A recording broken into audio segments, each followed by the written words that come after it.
有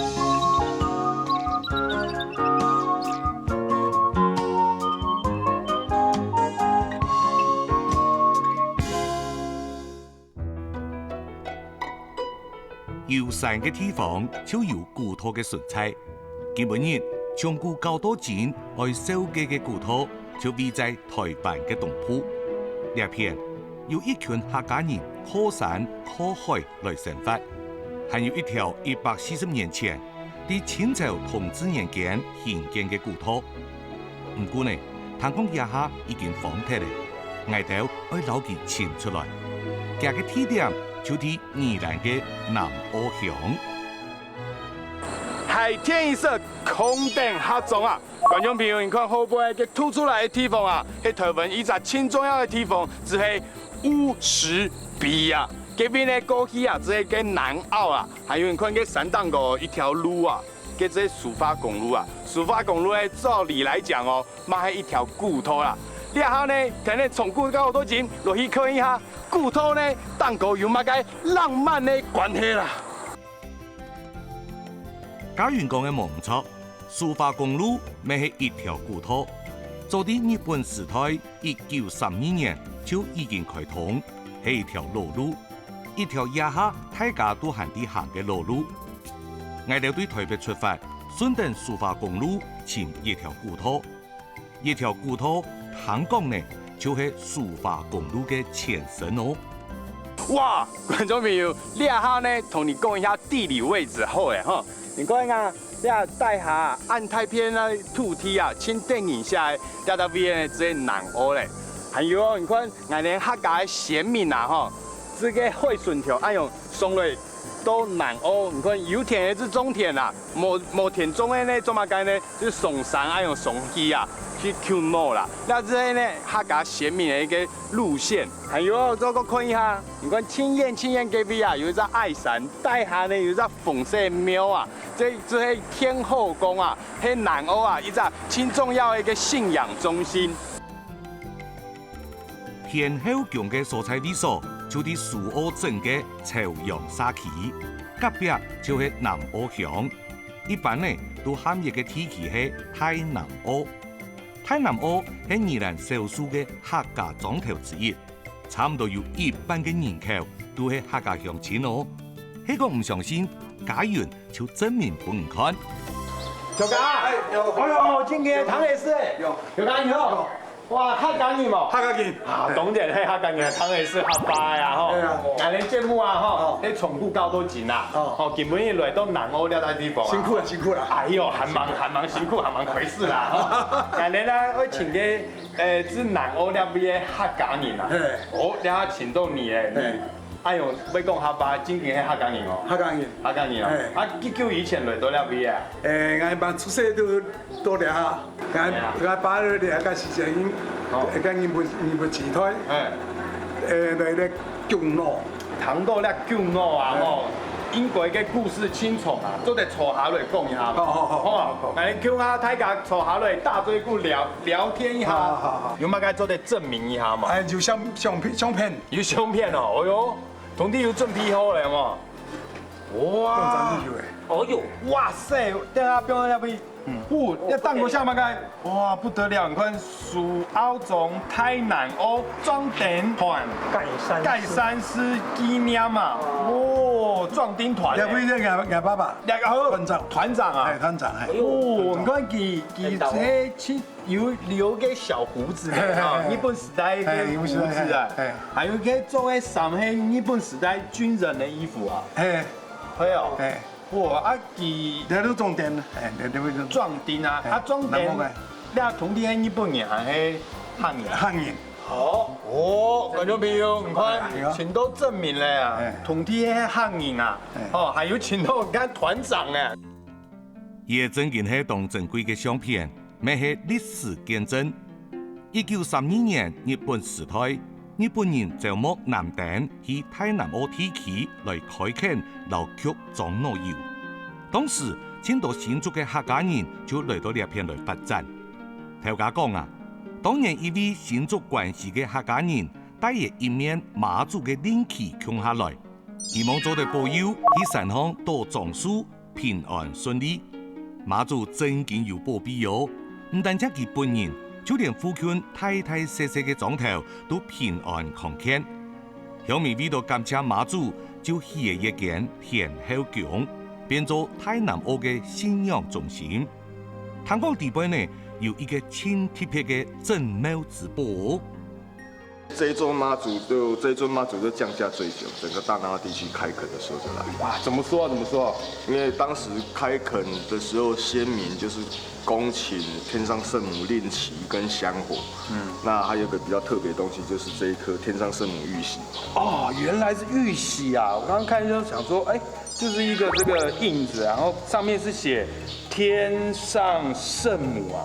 對，據通靈人士他們說，因為早年媽祖林默娘還沒受封之前，她是海女廟嘛，然後後來封天妃，海女天妃，然後在康熙皇帝的時候才封天上聖母。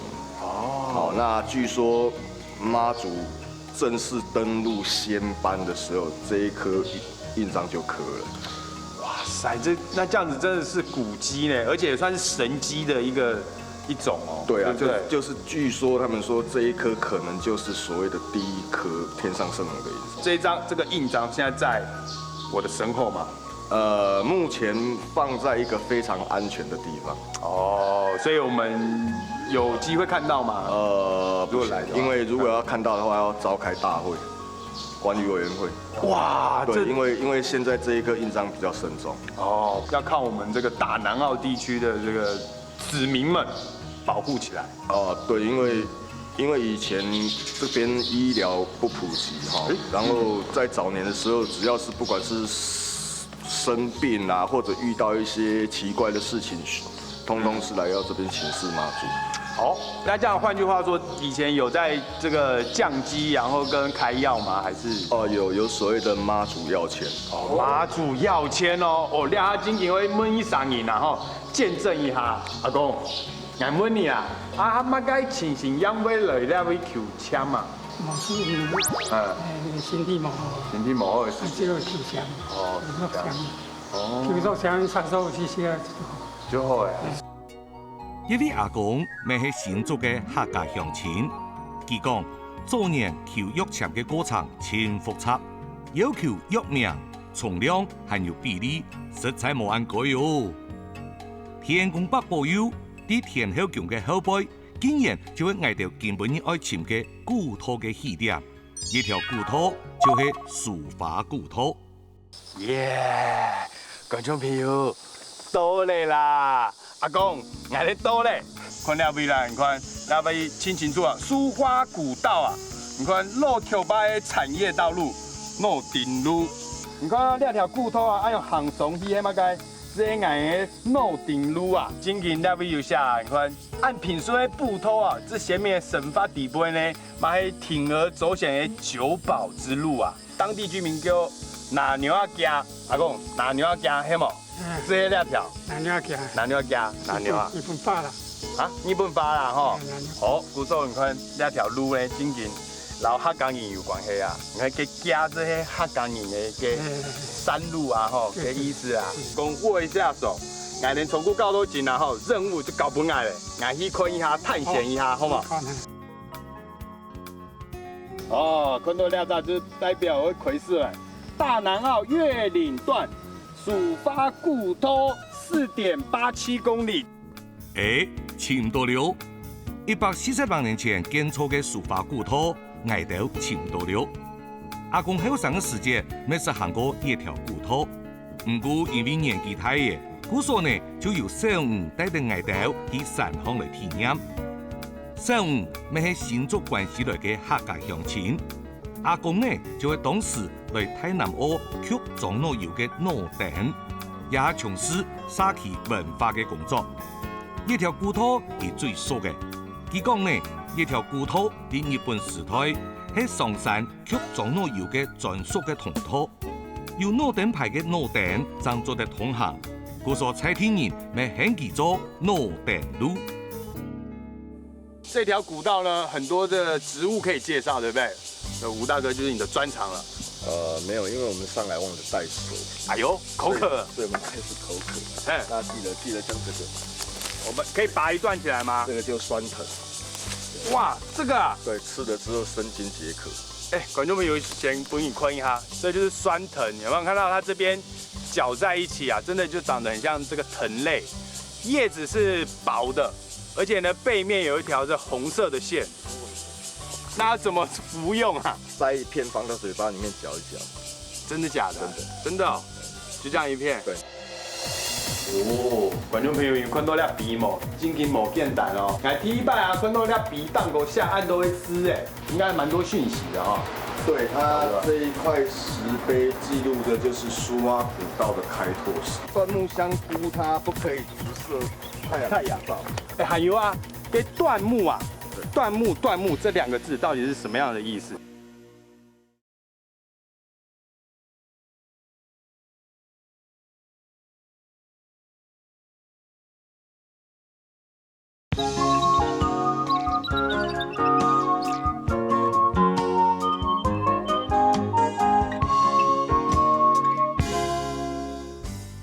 那要怎么服用啊？塞一片放到嘴巴里面嚼一嚼。真的假的？真的，真的哦，就这样一片。对，一人一片好不好？一人一片，1、2、3，瞬间有感觉到初恋那一种滋味。哦，哇哦，哎，酸呐！哦，你也很酸。对，不口渴吧？哇，这酸藤真的是酸藤啊，没有别的形容词，就是一个酸。当你了解越多植物，越了解自然的时候，其实你在山上是越安全的。是的。不错啊，吴哥，我今天要跟你好好多取经一下了。这酸藤就先扛在这里啊，带着走，怕口渴。继续。你给我偷笑。所以我讲，头摆开单的人也係先民行抒發故土，冇水電嘅時間都係食酸藤來自學嘅。抒發故土係抒發公路嘅前身，係來往蘇澳到花蓮之間最早嘅一條幹道。假如今日體驗嘅太南澳1、2段，就係其中嘅一小段，全長4公里，對天后宮出發，做得一直行到50批。有看到海吗？有哈，对不对？漂亮，漂亮，漂亮。所以我们这一条真的就是以前的苏花古道啦。对，以前如果陆地移动的话，哈，陆路就是这一条，主要我们脚底下。哦，你看我现在站的这个位置是苏花古道，我的右手边呢就是东边，东边下面就是海了嘛，对不对？就是一个太平宫这样子。左边呢就是我们的这个苏花公路啊，还有铁路，都是走这边陆路的部分。所以你看，我们这个肉条拜啊，就是老农民以前敲的、用力打的那个苏花公路，就在这上面。在那之前是走什么路呢？就是我们现在所在位置这一条了，苏花古道。哇，你看，今天一路这样走上来，就觉得哇，时光隧道，你看，很久很久以前，像可能几十年前，对不对？40、50年前。嗯，对，以前就是那个。来往苏澳的话，就是往这边，外面就是一定要走这条，一定要走这条。你看，唯一的一条用步行的连外道路，完全就是走这条。我们今天呢，从顾高多井呢，完全的把它体验了走了一小段。蘇花古道係清朝嘅時期，為到復繁到運送物資所開嘅道路。裡面台灣割本日本，日本人啲本來就有嘅古道燈巷。拓寬咗一下做得半踩行嘅道路，做唔得拓寬嘅路段呢，就南外開路線，喊做臨海道路，1932年通車，也就係蘇花公路嘅前身。太南澳1、2段因為公路來出嚟，冇改做點嘅舊路，故所呢將做得保存到兩下。故所講啊，冇蘇花古道就冇今本日嘅蘇花公路，成就一條偉大嘅古道工程。就係當時嘅陸路提督羅泰存，啲蘇花古道所在地點嘅南澳兩下，就有記載一段講用嘅歷史哦。哦，觀眾朋友有看到了鼻毛，真經冇簡單哦。來第一拜啊，看到了鼻蛋糕下岸都會吃，哎，應該蠻多訊息的哈。对，它这一块石碑记录的就是苏花古道的开拓史。哇，我们从第一行就可以看得出来了。你看，大清同治13年啊，这是证明大家比是黑清朝就有哎，对，清朝就有了。你看到福建陆路提督乾忠罗泰存清凤哦，像罗的啊吼，有可能是客家人哦。当时就由他负责这个事务。对，那因为同治皇帝哈，对，下圣旨要陆路提督罗大春来开苏花古道。哦，你就看我们这边有所谓的说，因为呢冠山龙然嘛哈，对，这边呢亘古未至，凶藩芙蓉大为民害。哦，那意思可能就会讲个山呐，吼，非常野啦，都还没有这开化过的哈，就是蛮荒之地啊。没错，蛮荒之地。哎，这样子讲起来，那个时候如果要来这个开垦这条苏花古道的话，那时候对蛮难的哦，比较危险。那所以才派兵强马壮的陆路提督罗大春来。对，他当时在厦门那边负责海防事务，是，对，封疆大吏，所以呢下圣旨请他过来开苏花古道。那他罗大春在军中哈有巴鲁图的称号。巴鲁图是什么意思啊？满洲语都是勇士中的勇士。对，巴鲁图。对，所以由他接手，然后将苏花古道推到花莲。哇，所以这块碑历史真的有够悠久。你看清朝，对，所以它是大南澳这个地方正式有开拓记录的官方的那种证明，就是这一块碑，所以很有纪念价值。苏花公路真乃比来咧，这俩比魁视啊哟。对，苏花古道北起苏澳，南到花莲港，长大约100公里。罗泰春但将花几十年嘅時間就全部打通。完工過後，羅泰春吩咐幕僚立碑紀念，也就是大家一下看到嘅一塊紀念碑，為140年前這段辛苦嘅開路歷史留下見證。日本時代因為劇中の有事業非常嘅發達，蘇花古道到大南澳咪是非常嘅鬧熱過。等劇中の有事業嘅停止。諾丁一個離開，古道也漸漸荒脫咧。不過呢，有一條嘅客家先民選擇喺呢片繼續打拼，有嘅開餐廳，有嘅轉行去作五嘅，未有人尊重端木嘅香菇，變做一下南澳嘅新興產業。椴木香菇它不可以直射太陽照，哦，因為香菇它本身需要一個高濕度，然後比較潮湿陰暗的環境，是不是？不可以直射太陽，直射太陽的話，它菌種的話會死掉。哇，你看吼，哎，筍條那個椴木啊，吼，就是今年呐，他們要種的，對不對？對。可以，現在可以把它拿起來，一支給鏡頭看嗎？可以啊，可以。哦，直接來看一下，觀察一下。你看哦，這木頭先看多粗，這麼粗。差不多是小朋友的拳頭的粗細。椴木香菇的木材哈，它至少直徑要超過5公分以上才有做的價值，因為它鑽孔的話，你不能一鑽就鑽穿過去的，那不行。對，直徑至少要在5公分以上。哦，那你說這個孔啊，哈，對，有打多深？大概3寸多。3寸這樣子嗎？對對對。哦，所以觀眾看，觀眾朋友看了不啊？如果說啊，我這邊打一個3寸進去，哦，另外一邊如果有對到的話，又打一個3寸進來，這個木頭就打穿了，對不對？就打穿就不行了，對不對？效果沒有那麼好。哦。對，所以他們都會所謂的就是會有間隙，有沒有？有呢。對對對，這是一個技巧。嘿哦，你看觀眾朋友，你愛用坤，你就底了，你看，你一排吃的愛用大雙蕊，好，第二排這倆 V 有冇？有看到嗎？你用3隻孔就有間隔。哦，剛才倆中間倆大都倆到 V 打在中間啊。倆啊吼，觀眾朋友一定挺好奇啊吼，倆孔底部啊吼，嘿，這麼個東西用盤種香菇，這裡面是塞什麼啊，吳大哥？我們一般香菇椴木香菇它的栽種法其實有所謂的這種叫木屑植入法，那有一種是木片植入法，還有孢子噴水法。可是我們台灣最常用的是這個木屑植入法。對，它就是那個菌絲體哈混合木屑，然後再用機器電動錘把它打進去。电动锤哦。对，传统的是手工，然后现在有研发出那种所谓的电动锤，所以用那个电动工具。哎，还有啊，给椴木啊。对，椴木这2个字到底是什么样的意思？其实椴木就是一段一段的木头，这么简单。按用一段一段这些椴木啊，那什么树的？什么树？像你手上拿的这个是台湾赤杨。赤杨哦。对。哦，所以这个菌种下去之后，它就是吸收木头里面的养分。是的。哦，所以它就这样长出来的意思。对对对。这片香菇园嘅主人陈太哥亲无限，佢去其他嘅地方讲生意，故所呢就将小鱼来收割。武庙嘅下摆一期又一期嘅端木已經煮嘅香菇嘅群眾，當地等其睇。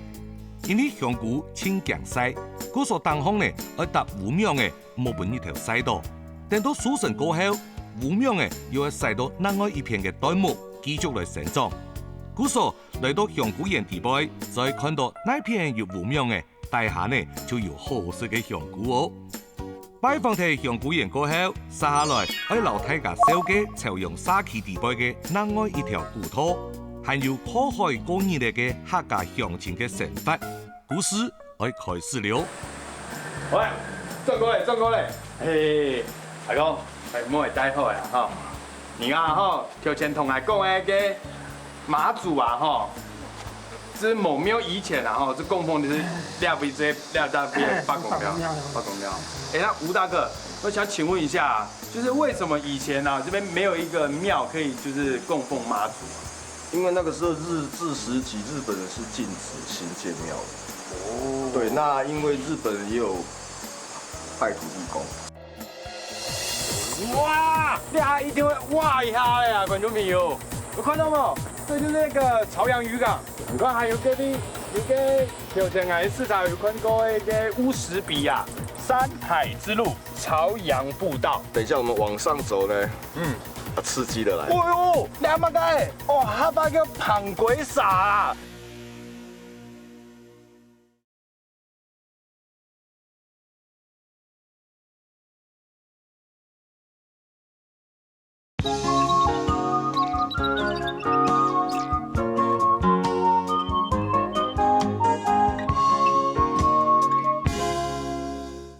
哎，那吴大哥，我想请问一下，就是为什么以前啊这边没有一个庙可以就是供奉妈祖？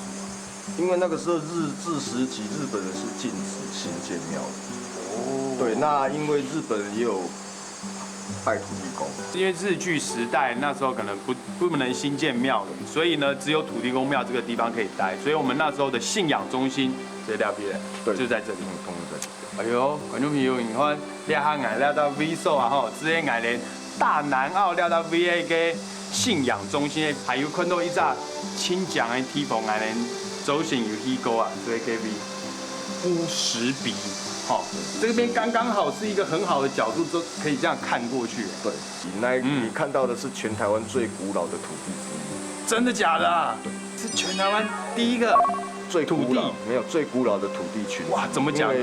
台湾岛是火山爆发跟板块堆积出来，没错，所以第一个浮上水面哈，就是它就包含其中之一。所以呢，乌石鼻很老啊，也算是我们这个大南澳地区的一个开机的很重要的一个景点。对，不错。大南澳造山运动。一間北公廟就位在朝陽沙溪地擺朝陽港嘅順方。頭擺媽祖還望證書太南澳地區嘅時節，一陣北公呢就保庇等村民留出海作魚嘅漁民。北公廟順方就會做其先民以山方割黃田留竹筍，還有留太雅村人交換物資嘅重要道路哦。這步道上面有什麼特殊的這個景觀，還是好玩的地方？這一座步道比較特別，就是亞熱帶低海拔原生闊葉林區。哇，所以它一邊看山一邊看海。哦，你看這邊就有寫啦，你看那邊山海之路朝陽步道，都得看山，嘛都得看海，哎呦，山海都可以一次看到了。對，我們現在位置呢，在土地公廟跟入口義鄉這個地方。哦，對，那等一下我們往上走呢，刺激的來。哎呦，你阿媽個，哦，哈巴叫胖鬼傻啊，這邊有啊？有，而且這一條眼鏡蛇非常的大。哦，已经有人看过了，永远很多人都看过，包括我自己都看过，大概几乎像大腿这么粗的眼镜蛇，对啊，有一条都躲在这个地方。臂啊，大腿按这么粗啊，按太条哎呀，对，这么大条哎，按太条。哦呦，可是这个要有缘分才看得到哦，哎，它并不是每天出现。这个缘分我觉得还好，没有很多人很想要。哎，不一定啊，有些人很喜欢。蔡天人都相信，拄到太窄嘅棚改煞會帶來好運，唔係想看就看得到哦。林武曲2004年，留一條老路修咗國家級嘅朝陽古道，沿途生態真豐富。不過最早嘅入口啊，就啲八公廟嘅順巷。冇錯，觀眾朋友，呢片呢，只係我哋客家先民擺嘅太白宮啊。呢片呢，只係我哋等下去開古道，朝陽古道啊。清點啊，叫下落去探險咧，好冇？落去探險。探險走。哦，放鬼煞！哎呀，家園啊，莫再切架黑切架了，聽聽聲音嗬，安心啦。朝陽古道全長2.2公里，整修千完善，大約90分鐘就做得行得106。哇！小哥，大家停下来要做什么？跟你介绍一棵很珍贵的树，珍贵的树是不是？来好好来讲一下。就这一棵就是七里香。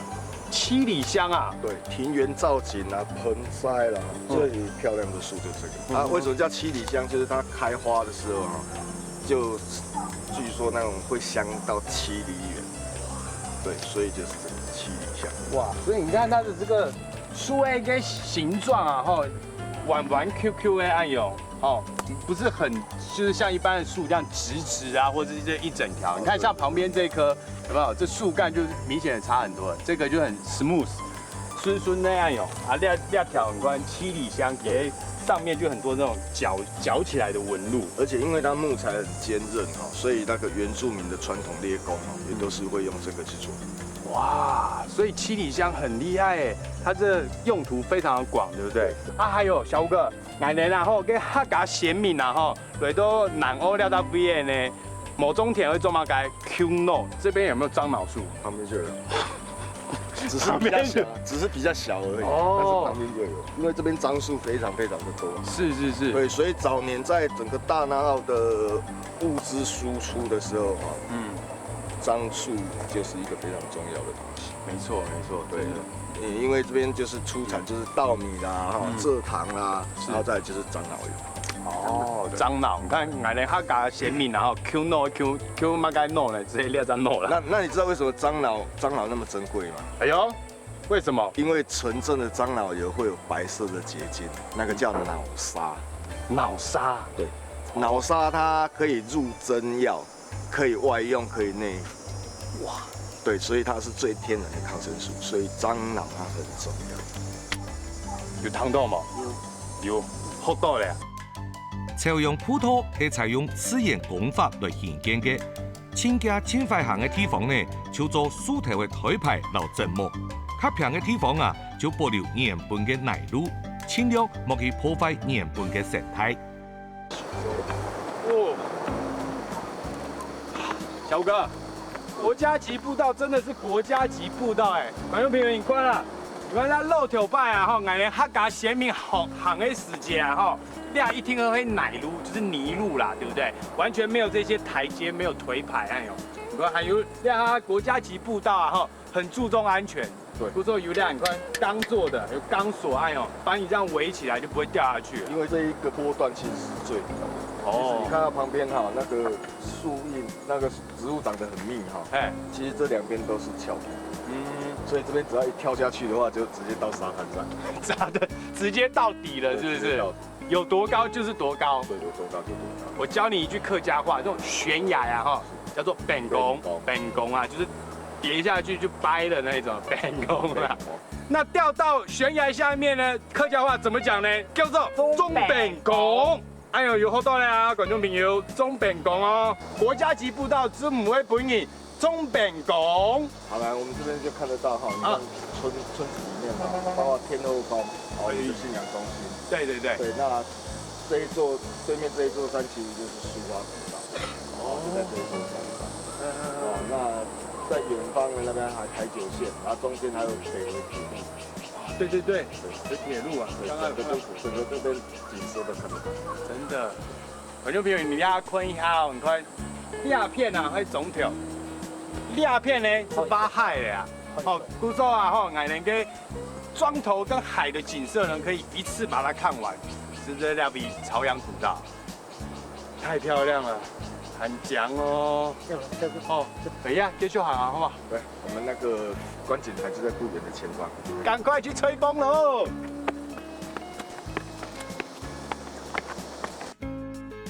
哇，你还一定会哇一下的呀，观众朋友，有看到吗？哇，这就是那个朝阳渔港，看到花海了呀。驻点岛。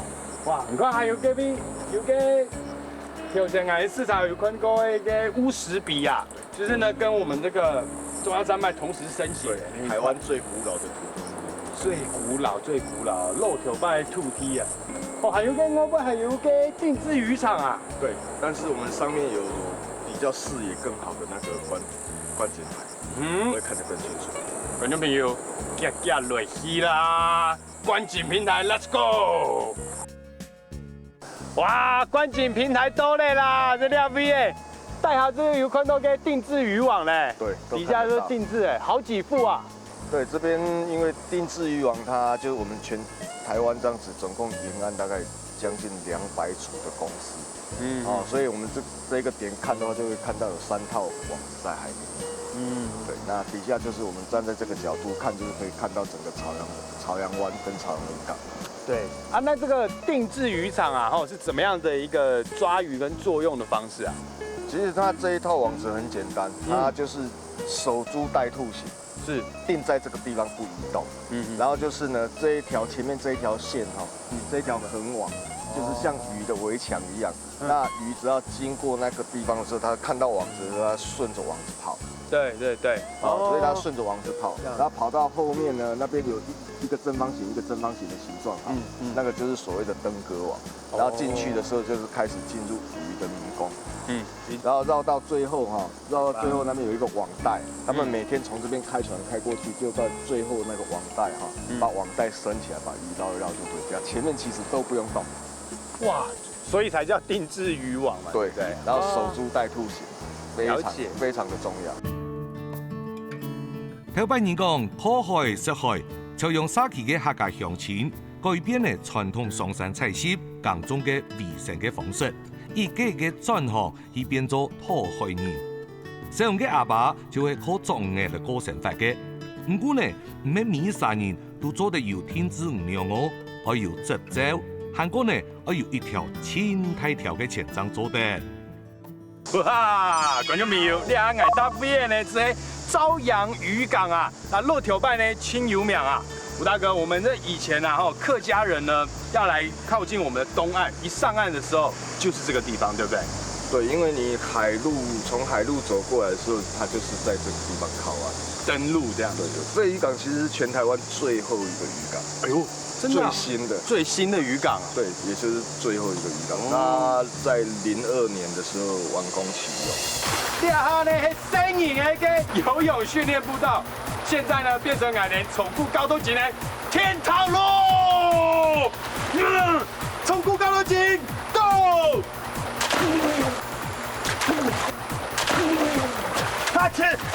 他重顧高度景，一定得第一。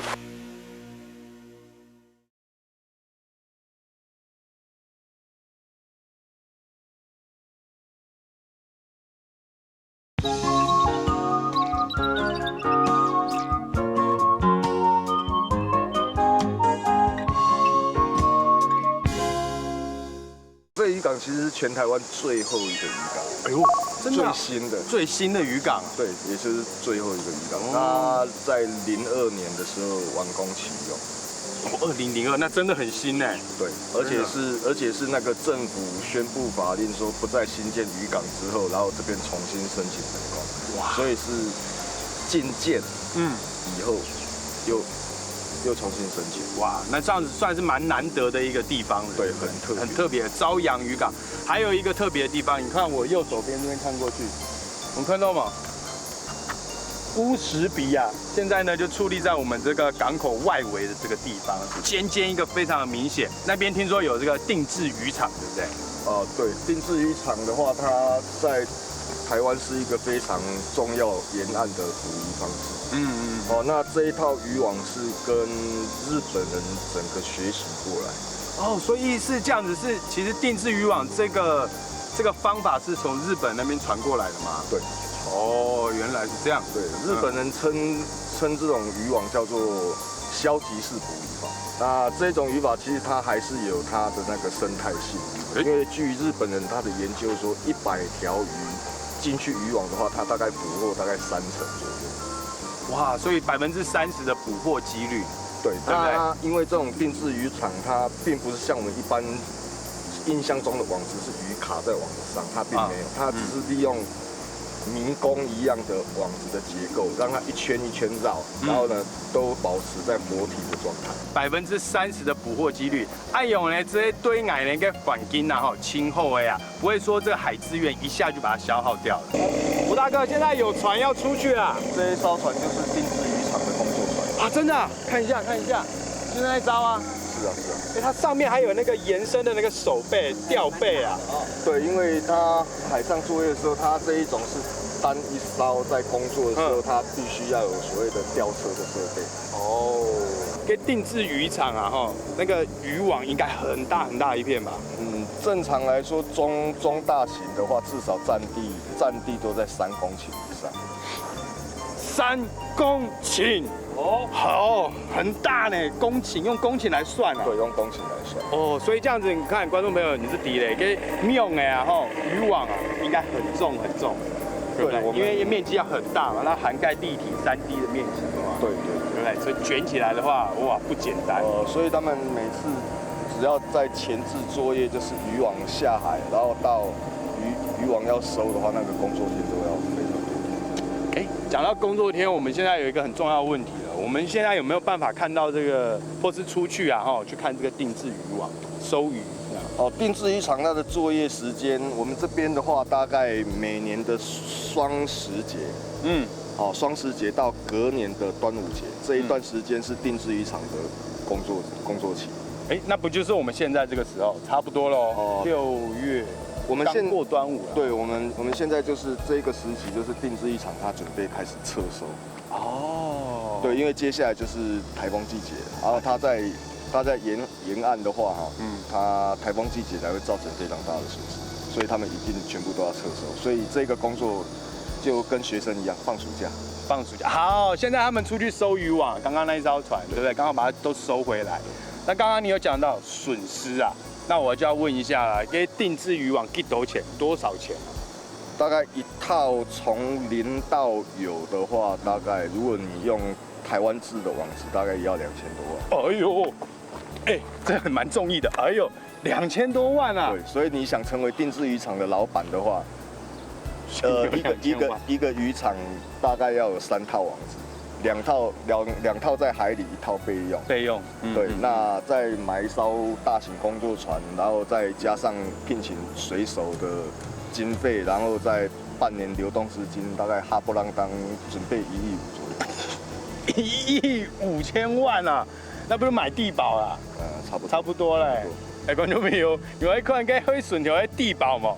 来人啊，人家朝阳渔港就在这里看到嘞，看这安那边。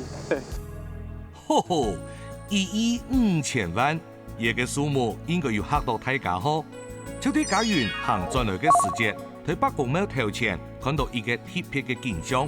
香港啊，也係朝陽沙期嘅一體鐵點模。觀眾朋友，你有糖豆冇？你看，用影子做些啊，你看那條啊吼，細條的細橋的啊。有人有你这清个淤泥为什么要清这淤泥啊？现在工作人员他们在清这个淤泥，就是说把这一条河道重新整理干净。是这个灌溉沟渠但是这边最主要的作用不是这个。这是灌溉不，等一下，小哥，你先让我等一下。你看这条旁边就是田啊，一定是灌溉用的，怎么不是灌溉用的？其实这边是我们当地小朋友的游泳训练场。游泳训练场，因为我们靠近港口，所以小朋友一定要会游泳。这边在训练啊。对啊，就来到这边，大的教小的，会的教不会的。哦。对，就在这个地方训练，然后土地公会帮你看孩子。哦，哎，蛮好玩的。所以以前村庄的小朋友 say 哦哎，然后就是料比糗水啊，好游好糗水。啊，学完之后嘞？学完之后，大人会来这边现场监看。等到你觉得说，哎，你的泳技已经可以了，你才可以到海边去。哇塞，所以这边算第一关就对了啦。因为到时候家长来这边就看，哎，小朋友你行不行？可以了，过关了，技术 OK， 再去放海里面。啊，如果技术不过关的话，继续待在这里。哇，所以现在之前有淤泥，现在把它清干净，希望可以像那个 say 哦哎。露头拜，像小朋友都可以在这边玩水。对，再回复我们小时候那一段时间。一個前擔嚟嘅社團呢，完全係自發性嘅，沙期結合學校家長會，出錢出力，營造小朋友教水嘅天堂。有嚟前踢過後呢，行去解層嘅洗石頭，按用爭強力、爭安全，呵呵，真件相當限制多呢。呢下呢係新型嘅游泳訓練步道。现在呢，变成矮人重复高度井的天堂路，重复高度井 ，Go！ 他前是他重复高度井，一定得第一！啊，喂，水里面的鳗鱼，有看到吗？哦，还有瑜伽大师，嘿，哈。Do you like it？ 这一次团团很厉害吧？我可以这样子边推边主持啊！啊，重复高度井，到礼拜一按不掉，就这样，还记得看啊！做得老叶片變做天堂路，大家園啊，實在很強呐！各位鄉親唔可能啊，假如按用爭來爭去都唔會通，按用嘅設計嗬，真件當安全哦。天數前平一下啦吼。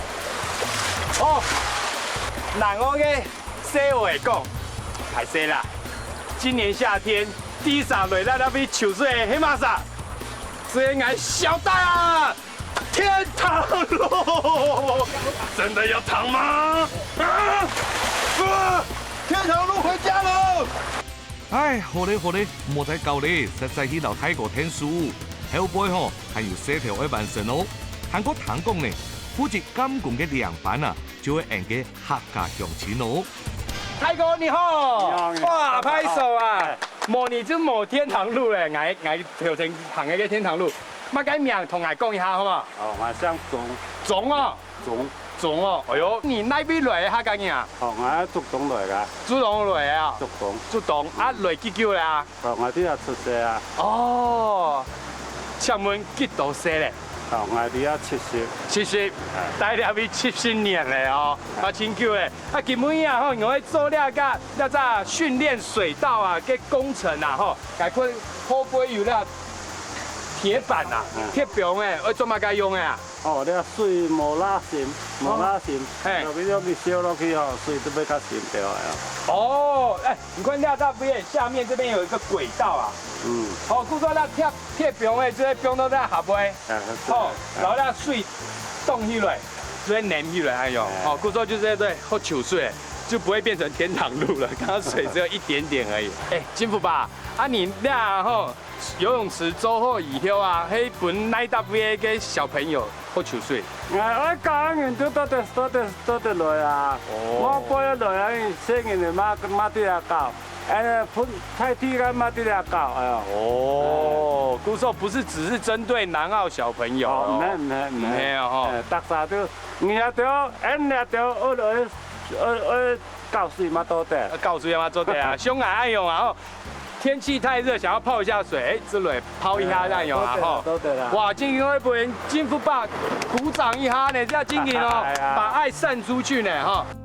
按有意義嘅事情，我哋當然沒有嚟盡一份心力啦。金福爸講呢，今年嘅暑假本讓大家來朝陽沙溪搞水哦。這條做題過後呢，上帶領家園來到南澳人最愛嘅露頭拜嘅餅店。我来感谢家园嘅天数哦。50年呢，古早冰啊，这冰店50年了。有啊，算这边非常特色的冰品。老板娘你好。啊，你好，你好，你好，你好，大家好哦。打开来，哇，50年的个肉店嘛吼，为什么改变呢？我来问一下老板娘，你们这边卖的最好的冰是什么？红豆花生牛奶，还是看要不要加蛋？也有人加蛋的。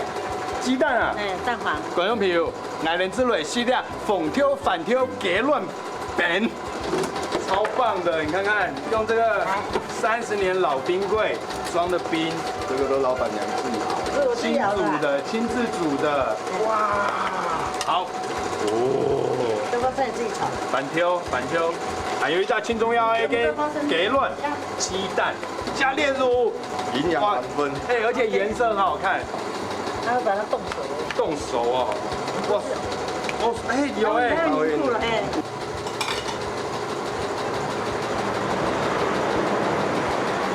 啊，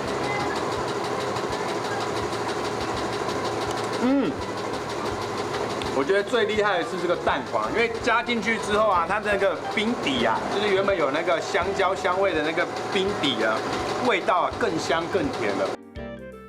加姜椒油嘅前饼有清流嘅老頭牌嘅面絲，就連製作嘅機器呢，沒有幾下10年嘅歷史了。本店就位在蘇花公路東方，係路過嘅旅客聽作會下車來食嘅名店哦。食得飯過後呢，使用吹電家園實實來去朝陽吳江，天子吳陽嘅船呢，聽得入港，大家要開始搶嘅了。哇塞，这也太冰了吧，手都麻掉了。哇，好大条啊！有没有看到？两百个哎，这什么鱼，小哥？这也是虱目鱼啊！哎呦，这是什么鱼？煎鱼哦，一个鱼在一个坚定的煎鱼啊，柴鱼啦，做柴鱼用的。哇！唔干太魚嘅、小魚嘅，冇幾分鐘呢就俾人搶了。入邊嘅五貨撲賣呢，冇招牌、冇廣告，明日早晨、下晝各一擺，都係天然野生嘅魚種。係講大家有興趣，下一擺你做得來試看啊！